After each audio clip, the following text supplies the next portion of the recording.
Everybody, it's Eddie J on Crypto for GrowMyBag.tv. Hope you're having a good one. What's good? What's good? What's good? Market wasn't good. Market was not good at all. Let's see. What did the market do today? Well, right now, Bitcoin's at 66,000. Yeah, not cute. Not cute at all. But tonight's question, which crypto wallet has just introduced cash deposits? Coinomi, MetaMask, Lace, or other? And if you believe it's other, drop it in the comments. I want to know your thoughts. What else do we have going on? Let me open up this stuff. Wow. Wow. It's been a long day. It has absolutely been a long day. I have not had a chance to do just about anything. Been working on a whole bunch of stuff. Turning on DMs and notifications. Really good stuff. So yeah, all that stuff makes us a full-blown social media platform. When you can just click a button and go see all your existing conversations, private conversations, and your notifications and all that good stuff. Kind of cool. What else do we have going on? What we have going on is Poland's president blocks crypto licensing, a crypto licensing plan again, right? And he's looking at a digital euro. He does not like crypto at all. Wow. So some people might be thinking, why are you paying attention to that? What happens around the world affects things around the world. And I know it seems crazy, but it's a fact. What happens around the world affects around the world. Like right now, you've got, like I was reporting before, right now you have Canada and the EU talking about the middle powers creating their own trade network because they can't trust or rely on the superpowers. So they're thinking, oh, we got to do our own thing. The world order, the world order is changing. I've known that for a while. And then I heard it from Ray Dalio, who believes the same thing. There are a lot of people saying, hey, the world order is changing. And it's changing in a very different way. Europe does not want to be on U.S. rails. Europe doesn't want to have to leverage U.S. technology. I don't know if you've been paying attention, but there are a lot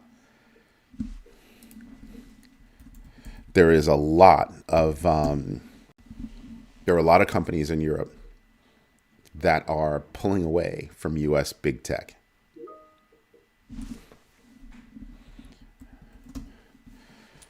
So there's a lot there. Thank you. One of my guys is still working. Excuse me. So there's a lot going on. There's a lot that you need to pay attention to. And that could be a very smart thing, right? So don't sleep on little things like that. Another big piece of news. So Christine Lagarde might actually leave the ECB early. And this is as the digital euro is full steam ahead. That's not small. Rick Ritchie into his house picked other because it's okay, and just got my computer out of the shop. So no more hacking so far, fingers crossed. You've gone and changed all your passwords, right? You've done that too, right? Okay. 2-factor authentication everywhere. Some places have 3. Just saying. Stay away from anything familiar in terms of your passwords. Get a password manager. Since we run our own boxes, we use what is it, BitVault? Something like that. What's the name of this thing? Give me a sec, I'll tell you what it is. Bitwarden. We use our own implementation of Bitwarden. Be careful. I'm sorry you had to go through all that, man. That's no joke. But imagine Lagarde leaving early, no less. Leaving early. I wonder what would make her want to leave early, right? And not be there for the digital euro to actually roll out. That it strikes me as peculiar. Just saying. I mean, that was a lot of work. And the digital euro, I mean, sometimes I wonder if it's not already digital. Like, what's the difference between going cashless and then going the other way? My girl, Captain Banana, thank you very much. Thank you. Thank you very much. Oh, and he did it so I can put a heart on it. Yeah. Yes, it's a big deal to me. I like to be able to, I don't want to just say thank you. I want to be able to show everybody that I'm thanking you. So yeah, it's a big deal to me. Again, tonight's question: which crypto wallet has just introduced cash deposits? This is huge. This is huge. And it's huge for like two reasons. Okay. And we'll get into that in a little bit later. And like I said, if you think it's other, drop it in the comments and let's see what you think. Now, WireX launches Visa Direct stablecoin pushed card for banking as a service customers. Stainless, what's going on? And thank you for letting us know you invested in yourself. That's big. Because that's what WireX does. WireX is banking as a service. Just saying. I mean, it's a press release, but it's one of those press releases that make you go, oh. When Binance launched crypto as a service, everybody went, oh, this is what I mean.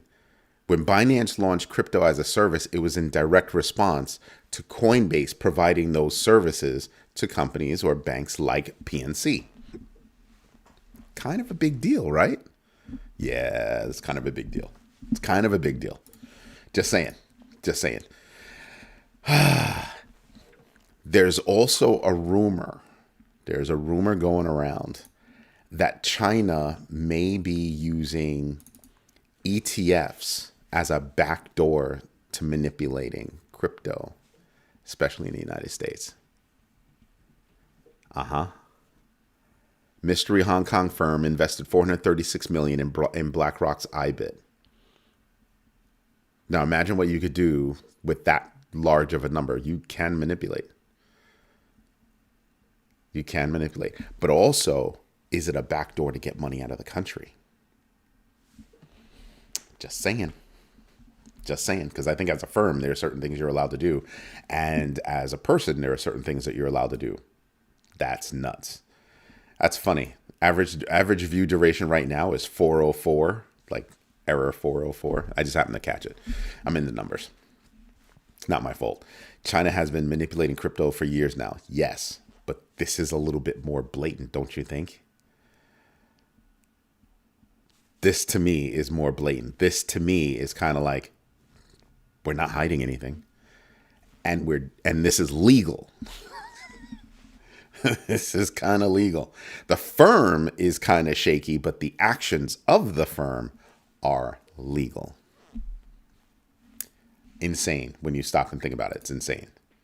So, new regime is bragging that there's going to be an average of 20% back on tax refunds. And then the average right now is 11%. I'm going to put it to you like this. Excuse me. I would rather owe a little bit of money rather than get a refund back. And most people are thinking, are you crazy? Like, no, I'm not. Because that means I got all of the money I could possibly use to grow my own value when I earned it. Not in one lump sum at the end of the year that did not earn interest. And as a matter of fact, because they were holding the money and it didn't earn interest, okay, you actually lose money. So I want to be right down the middle, but if I'm gonna err on one side, I want to owe you like $3. Them banning crypto like 4 or 5 times last cycle was obvious too. Oh, dude, they were doing the same thing now. Here's something for you. Here's something for you with regard to China. Last time I checked, Hong Kong is a part of China. So Hong Kong can do crypto and mainland China cannot. And it's on again, off again over the past couple of years, by the way. So it's never really stopped. That on again, off again, right? That's the problem. Let me put it like this. If there was no state level manipulation of crypto, BRICS doesn't have a chance. Doesn't even take much to think about that, right? Because let's suppose eventually dollar goes away. Is everybody going to flock to another fiat of another superpower? I don't think so. I think what they're going to wind up doing is flocking to crypto. I think that's what would happen. Why is that? Well, because it's not state owned. Most crypto is not state owned, and you'd be able to do stuff. And I can take it with me anywhere. I don't have to worry about Forex exchanges and stuff like that. It's just crypto. I don't have to trade in my dollar for yuan or rupee or whatever.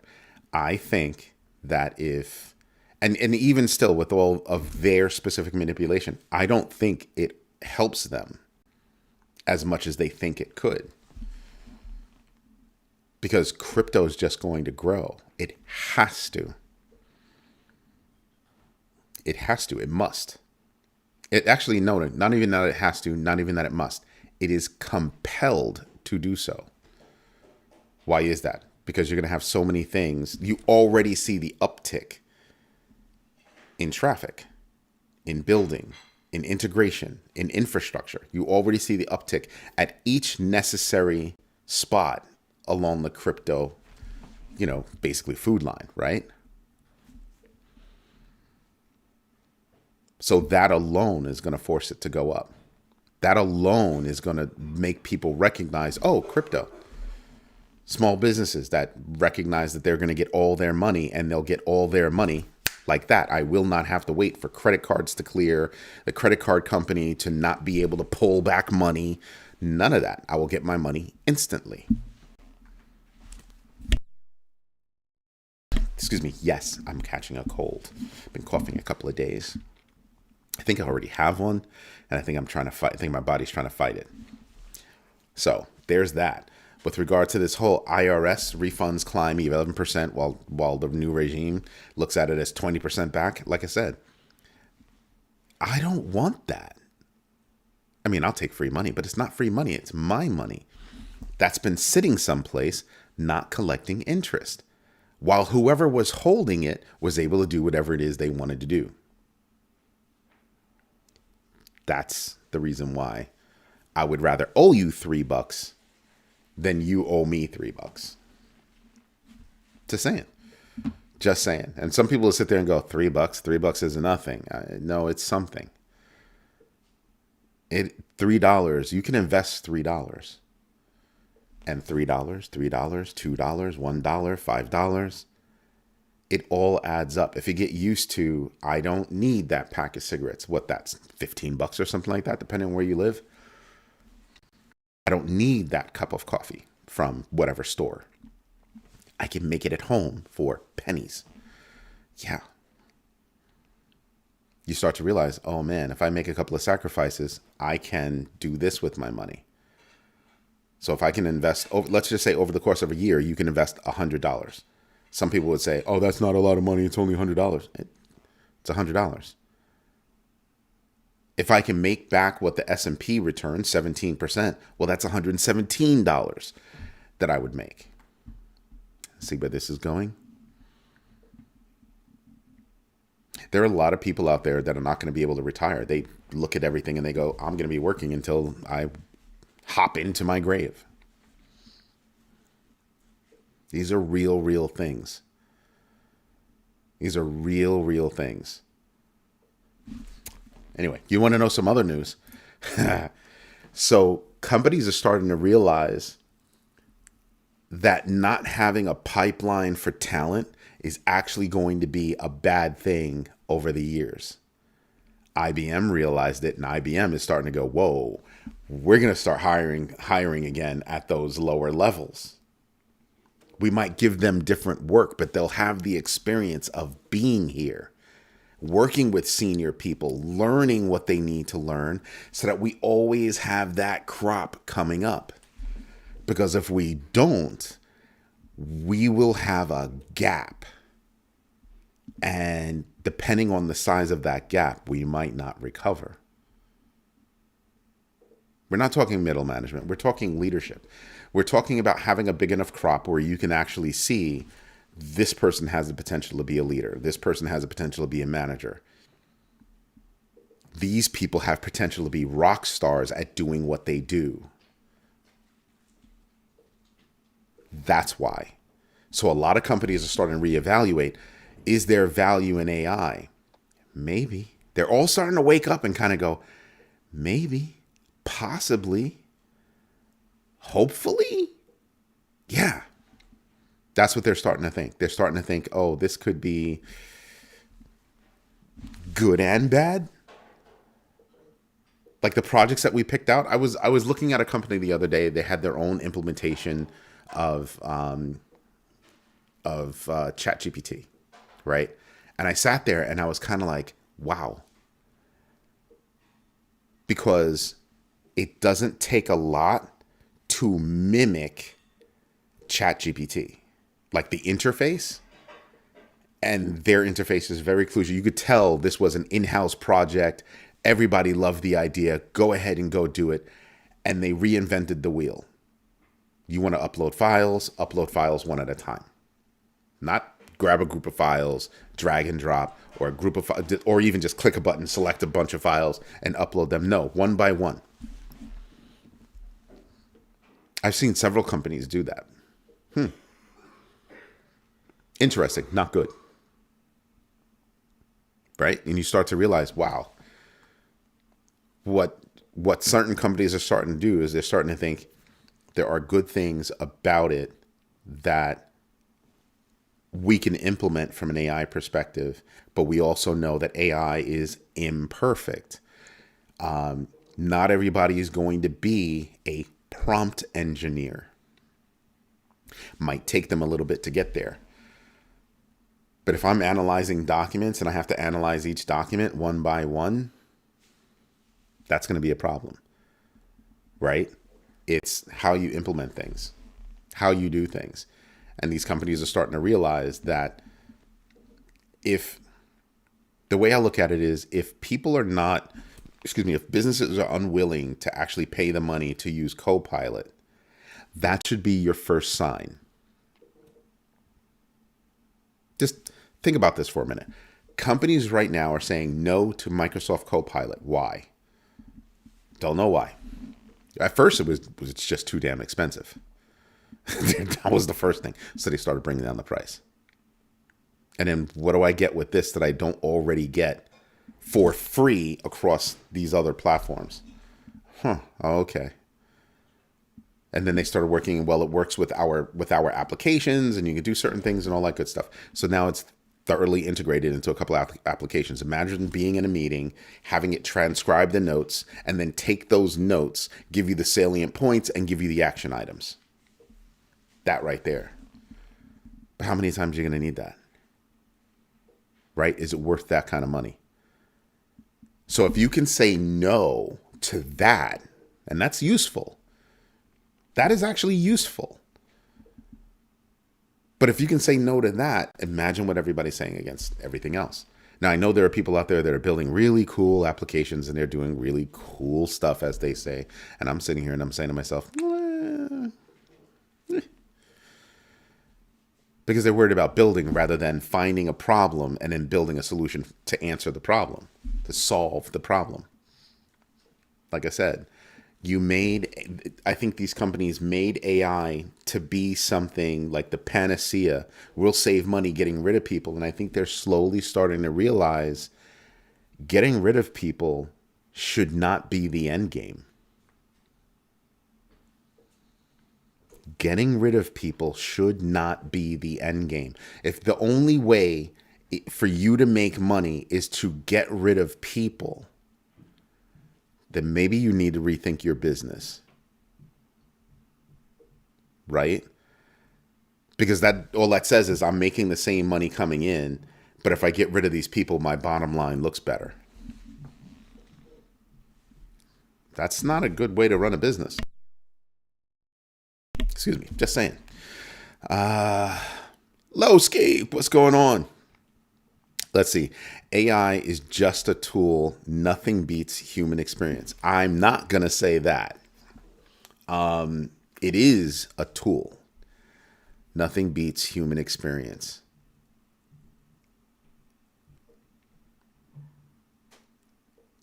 In a way. And here's what I mean. I've used this example before, and it should be funny for all you old folks. How many of you out there, obviously I'm not going to be able to hear all the answers, but how many out there have an Apple Watch or something similar? Right? Okay, hold that thought. So look up Dick Tracy. Dick Tracy had one of those super watches too. The only thing most of the watches today are missing is video. But we're actually not that far away from it, are we? You're not. Camera's a teensy weensy. You can actually fit a camera in there. Right? So here's your super watch. What did Star Trek enter? Star Trek showed you automatically opening doors. As soon as you approach the door, it was whoosh, whoosh, right? That's what it does. And then how long after that did they put a sensor on the door? And when that sensor was broken, right? When that line was broken, it would trigger the doors to open. The doors would wait until there was no more commotion or for a certain period of time, and then they close. Yeah, that was a Star Trek thing. Way back in the day, I told you guys about how I heard Magnum PI. What's his name? Tom Selleck. I heard Tom Selleck's voice, and part of the commercial was somebody walking into a store with a long coat, looking all crazy and everything, walking throughout the store, just grabbing stuff and putting it in the pockets of his coat, and then walking out. And then somebody was yelling after this man as he walked out. And then they went and handed him a receipt. Don't we have that now? You go to the grocery store and it's just beep, beep. They slide your thing and it reads the barcode and charges you the amount of money you're supposed to be charged. Sound familiar? Yeah. So is it the human experience? Sorta, kinda. Because your experience could drive your imagination, or vice versa. But I think it's that imagination that can't be replaced. That creativity in solving problems. It's stuff like that. Right now, all AI is a massive algorithm. If this, then that. It's the odds on what the next letter, next word, next sentence is going to be, as opposed to a human being actually thinking about it based on their experience, based on their level of creativity. So Lowski, can't be mad at you about that. We're both in the same bucket without a human. Everything that humans think of come true. Because somebody thinks it's a good idea and then they do it. And then they do it. Something moving at a high speed gets registered, gets caught and gets registered. That's called Easy Pass. You just fly through and it pays your toll, right? That's Easy Pass. I know that guy. Or I know one of the people that were on that project. Just saying. So yeah, AI is nowhere near that. It's just math. And like I said, the same math that gives you what you think is the right answer is also the same exact math that will give you the wrong answer. The math is still the same. The math is still the same. What it can help you do is maybe get closer. Sometimes it'll nail it. It'll give you what you think you need and you're off to the races. Other times it might get you close to what you think you need. It'll change the way you're thinking and then you're off to the races. Other times it's frustrating as hell. And I'm pretty sure anybody that's leveraged AI knows this feeling. It's annoying as hell as it doesn't give you the right answer. And you've got to figure out, again, you've got to figure out new ways on how to ask it the question or give it direction for you to get what you think you need. That's creativity and experience. You are not going to get that from AI. There is a company, Waymo. What they're doing now is they're teaching their systems to learn based on simulations, not just real world experience from all the cars around the world. It's called the World Plan. But it's also them building simulations based on those interactions so that everybody around the world can understand what it's like to be driving down the road and then all of a sudden a safe hit in the middle of the road. Because in some countries, that could have been a boulder, right? Avalanche. How do you handle that? Do you come to a dead stop and not do anything? Do you go around it? Do you stop and back up to get to safety? You've got all those sensors on the car for some of these cars. Do you actually look around to see what's going on? There are a lot of questions. But that's the part of their world plan, is to recreate situations in different geographies that you would have to deal with should you be put in charge of another geography or something else like that. That's interesting because they do have human backups for now. But they're training their systems on this.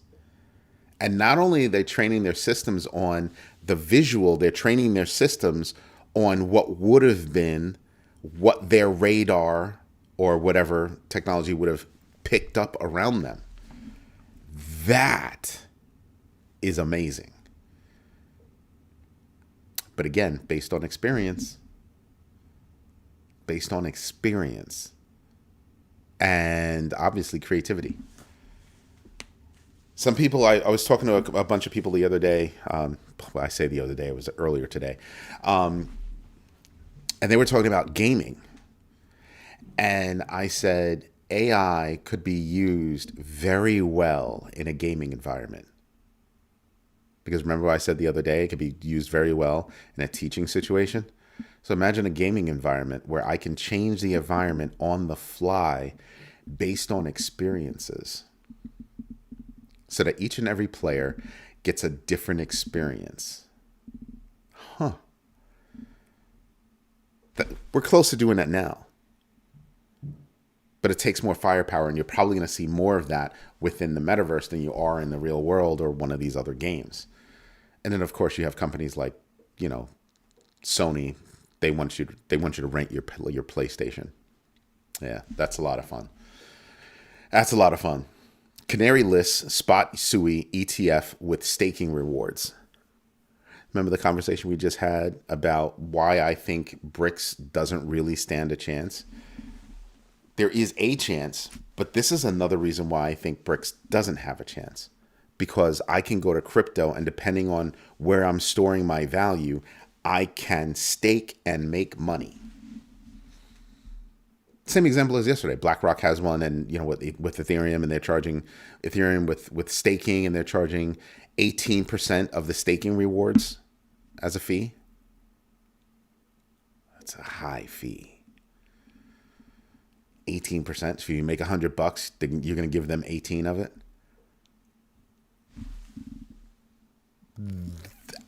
You know what I mean? Like, you're kind of like, well, that could be a good thing based on the math, right?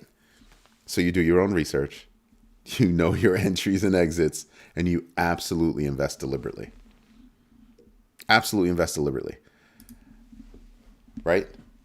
Because it's your experience. Back to Lowski's point, it's your experience doing your own research, knowing your entries and your exits, and in absolutely investing deliberately.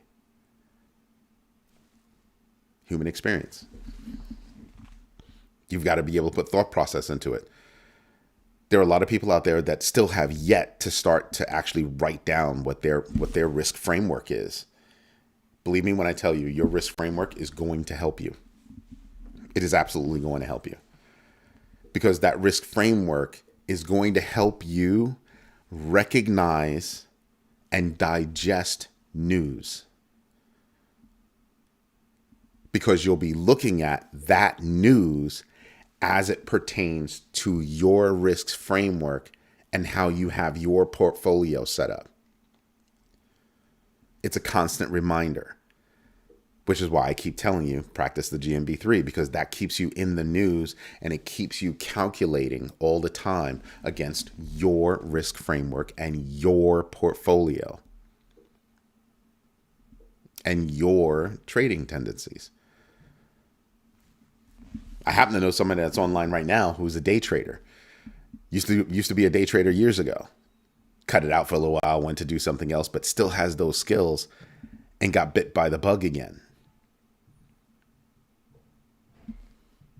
Putting all of that experience to work. AI doesn't have experience. It has references, and there's a difference. Because AI doesn't think. Just because when you type in something and it says thinking, it is not thinking. It's performing a pre-calculation, and then it takes some of that information, adjusts its final calculation. Just saying. Just saying. And then on the bad news front, Mike McGlone, Bloomberg analyst, says that he can see a downside for Bitcoin to $28,000. I want you to stop and think about something. We hit $126,000 for Bitcoin. We're at 66 right now. Dropping down to 28 would be a bigger drop than when we went from 69 to 15. Far bigger drop. But he also believes it's going to come back. So just says that we could do this and come back. We could do this and come back. We could do this and come back. But he believes there is a deeper downside that we'll recover from. Now you know why Michael Saylor has big hopes. Big hopes.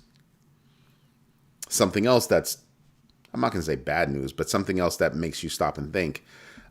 Ki Young-ju is the CEO of CryptoQuant. CryptoQuant is a major company, right? And he's saying that he thinks that freezing old Bitcoin wallets old Bitcoin addresses will help prevent quantum attacks. It's all math. And he's not the only person to actually put that out there. He's not the only.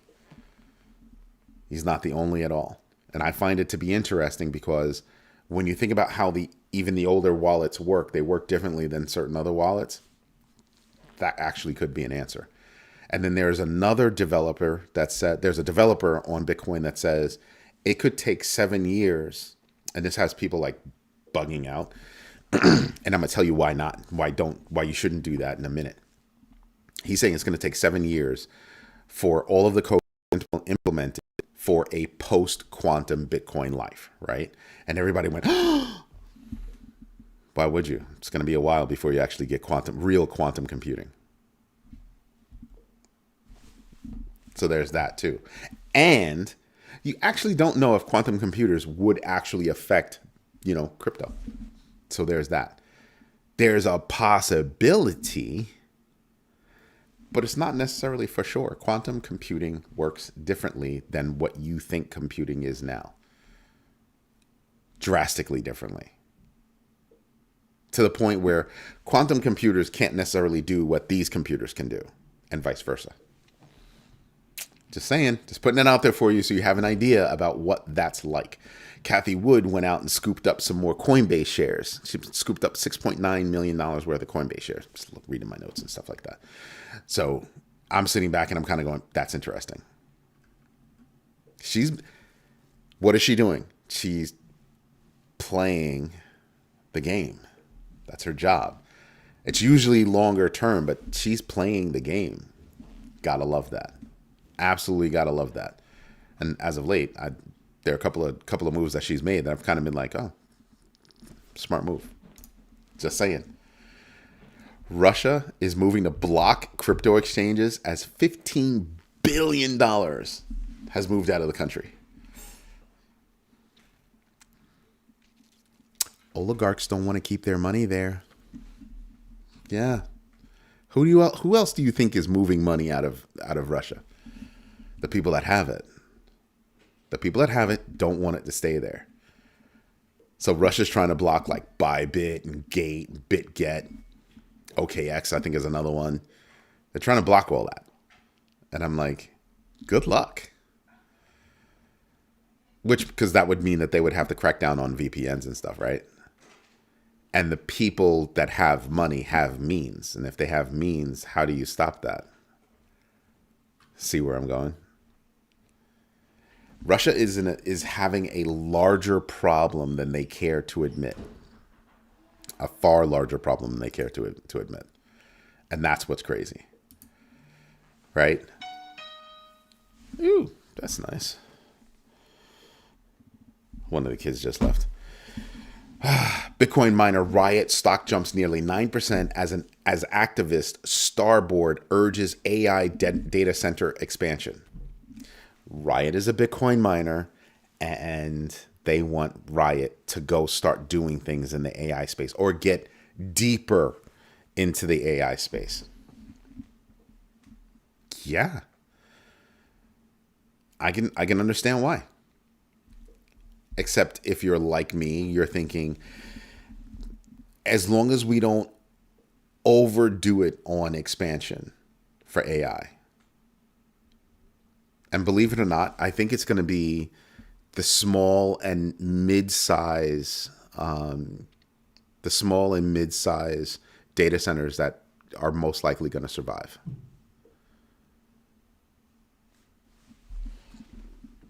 They have different use cases, right?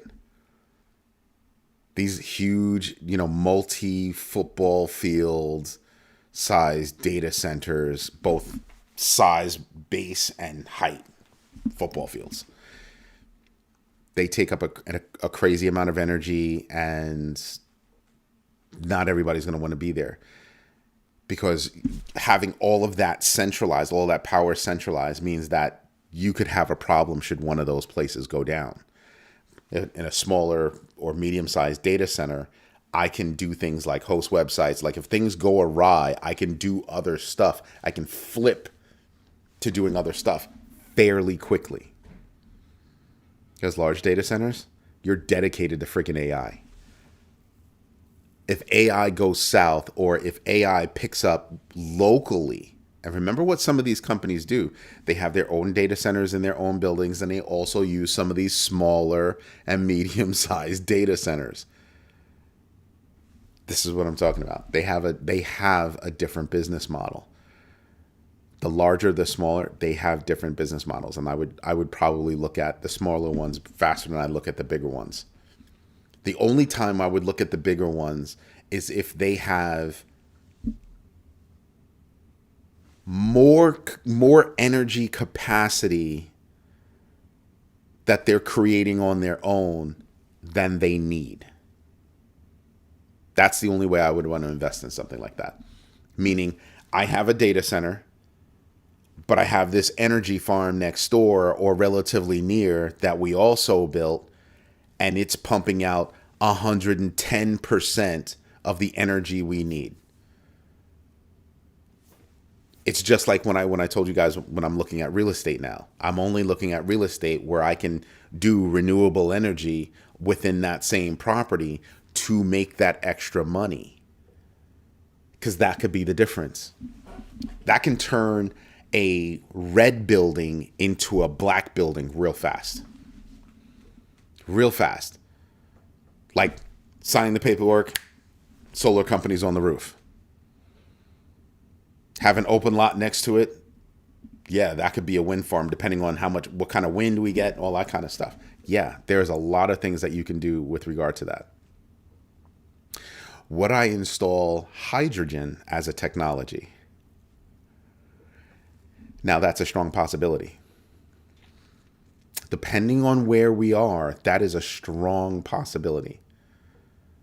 A very strong possibility. And all of these technologies are coming along. Do your own research on this stuff. So as much as I look into what's going on in crypto, what's going on with economics around the world, all that stuff, these are other things that I look at because these are other ways that we can make money because utilities always make money, right? Except for water. I don't know about that. Unless you're sitting on an aquifer. And then, maybe you can make some dough. Gotta have water. Gotta have water. So if I'm near the ocean, I don't know that I want to be near the ocean. I don't necessarily want to be near the ocean. I would want to be in the ocean at that point, right? What is it? What are they called? Saline stations or something like that? Lowski, what is it? Saline station? What's up, Dark Horse? Have you invested in yourself tonight? And Lowski, you never answered that question either. Did you invest in yourself today? I mean, I know you, so I know you did, but we like to know. We like to hear it. So there's more news. Trust me, there's more news. Hyperliquid launched Policy Center with $29 million backing to advocate for DeFi in DC. Yeah, that's called a PAC. That's called a lobbying company. Yeah. That's going to be interesting to watch how that plays out. I think there's a massive problem with regard to how much money is pouring into politics. Definitely need to get away from that. Yes, you invested in yourself. Thank you for letting us know, Dark Horse. That's what's up. Robinhood is going to launch a private markets fund, and people are asking the question, is that Wall Street's version of an ICO? Robinhood's been doing some crazy stuff, and the stuff that they've been doing should have been bigger news. Remember when I told you there's been a lot of good news in the crypto space, but it's not strong enough to really bubble up? This is one of those things. This is one of those things. It was a blip. It was a blip. Interesting, right? I think so. I think so. I think it's nuts when you stop and you really think about that. I think that's nuts. Because you start to realize, wow, some of these companies are really laying down the groundwork. Really laying down the groundwork. And Robinhood has to do it because Coinbase is coming for their lunch. That's right. Coinbase is not playing any games. None. Kraken is still on a ramp. They went out and bought this company. What is it called? This company, a tokenization company called Magna. They're putting all the pieces together to build an end-to-end solution so that when they go IPO, they don't have to rely on anybody else to do anything else. Look at all the pieces that make up Kraken, or Payward, which is, the holding company, but Kraken, right? They have all the pieces. If you're an investment firm, you should be looking at Kraken and going, that's the newest version of my competition.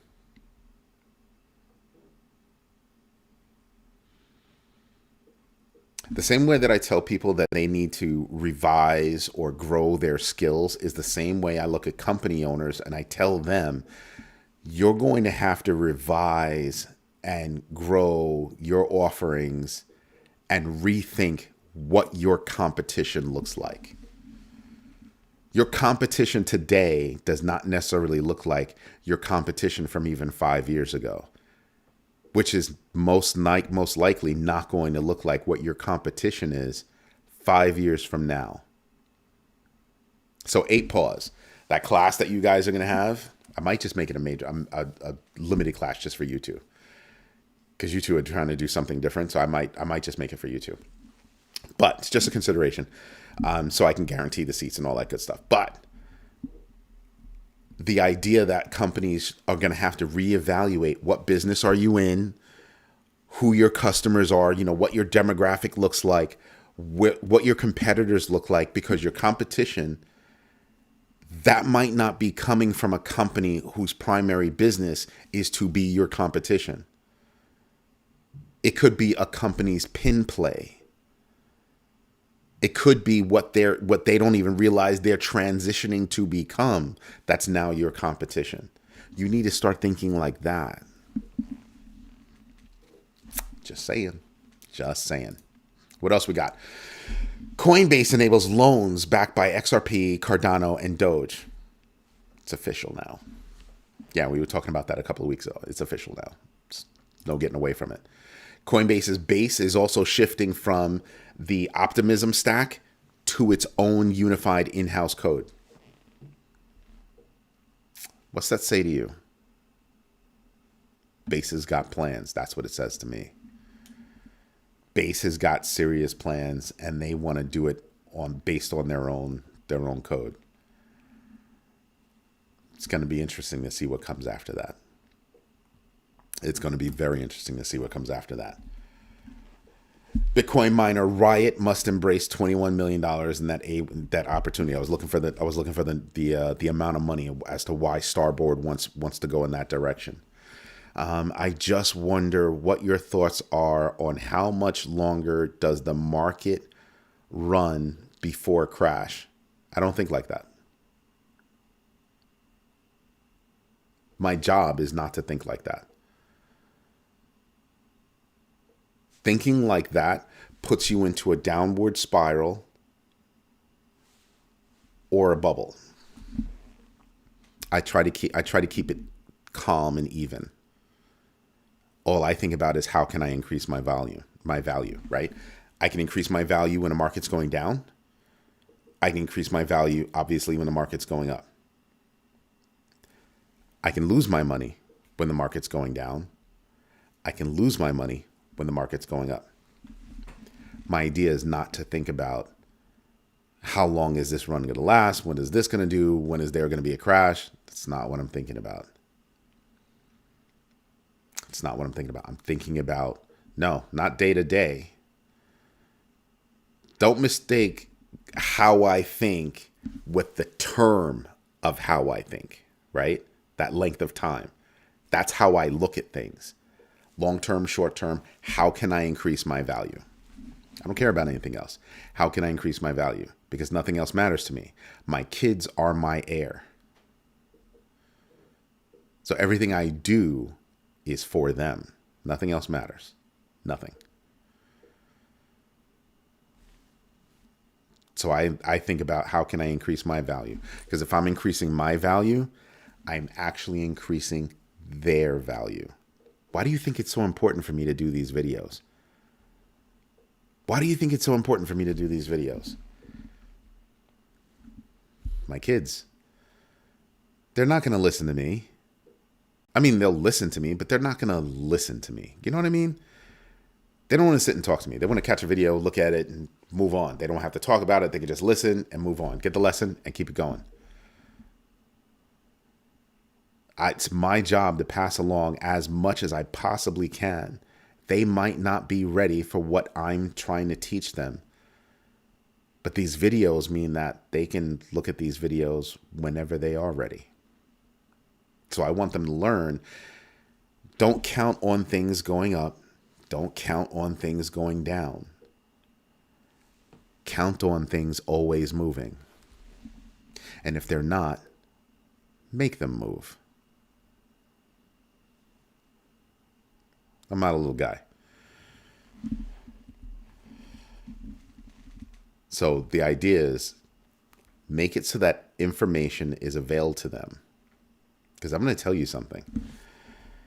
I've been teaching this one lesson to my kids since like forever. Forever.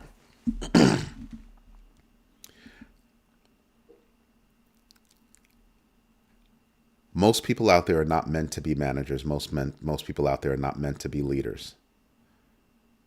Most people are meant to be employees. That's not a bad thing. Everybody's good at something. And just because there's a smaller group of you does not make you better than everybody else.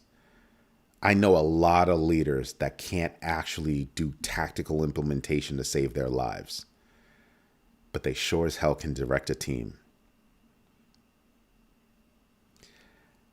So I've been teaching my kids, learn how to identify that. Learn how to identify that in people. Don't leave them in the bucket. Just kind of earmark them, right? Because people can change. People can grow. People can get stupid. People can get smart. Just kind of earmark them. And for that period of time that you're dealing with them, you know where they are.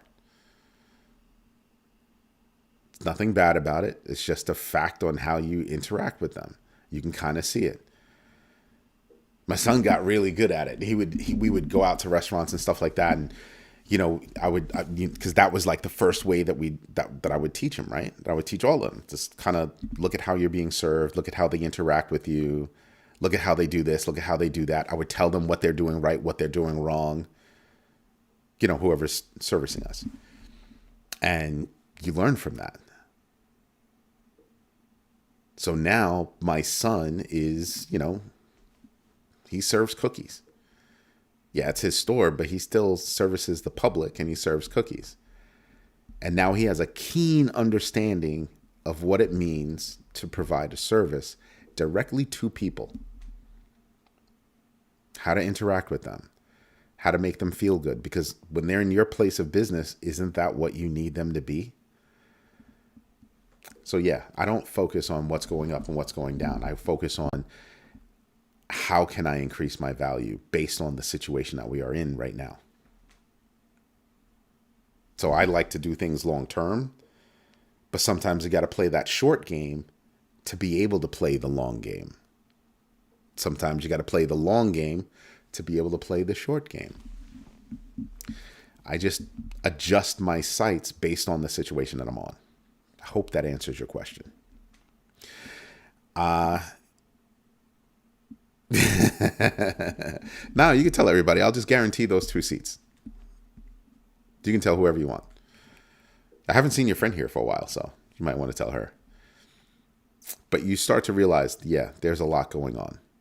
There's a lot going on out there that we need to pay attention to. And so many people are not paying attention to the bigger picture. They're only reacting to what's right here. They're so close up on it, they're not seeing what's behind it. Problem. Just saying. That's a problem. Anyway, everybody. This is Eddie J on Crypto for Grow My... Oh, wait a minute. I didn't answer tonight's question. Which crypto wallet has just introduced cash deposits? Coinomi, MetaMask, Lace, or other? A couple of you were absolutely correct. It's Trust Wallet. It's Trust Wallet. Now, that's a big deal because it's a freaking wallet. It's a non-custodial wallet, by the way. It's a big deal. But you want to know what else is a big deal? It's owned by Binance. Yeah. That's a big deal. So yeah, pay attention to these things. There's a lot of stuff going on. There's a lot of stuff going on. You survey the landscape and take action to increase your earnings based on it. No, I don't. Not the word earnings. Value. Earnings refers to money. You know what I mean? Money is value, but not everything that has value is money. I'm only interested in increasing my value. That could be getting my hands on a real estate portfolio, because I was just able to snatch them up on the cheapy, right? That's not earnings. That's, growing your value over a longer period of time. The value of what I have now is before I die. I'm projecting value beyond my lifespan. That's what I'm doing. Told you, my kids mean everything to me. Everything.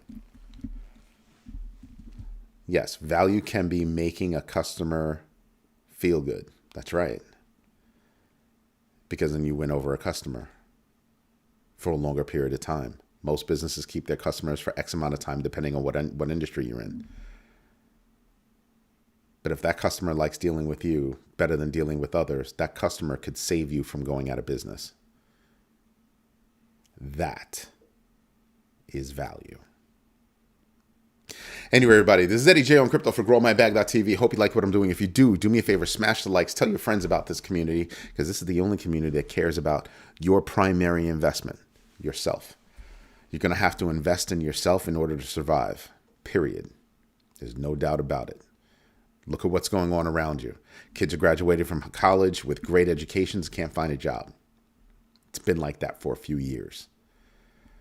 The world has changed. Not changed, not gonna change, but has changed and is still changing. Your investment in yourself is going to help you wade through the mud, because that's what it is. As always, thank you for your time. Thank you for your patience. And absolutely, thank you for your trust. I'll be back tomorrow morning for the daily at 6:30 a.m. Eastern Standard Time. I hope you have a good one. Bye-bye.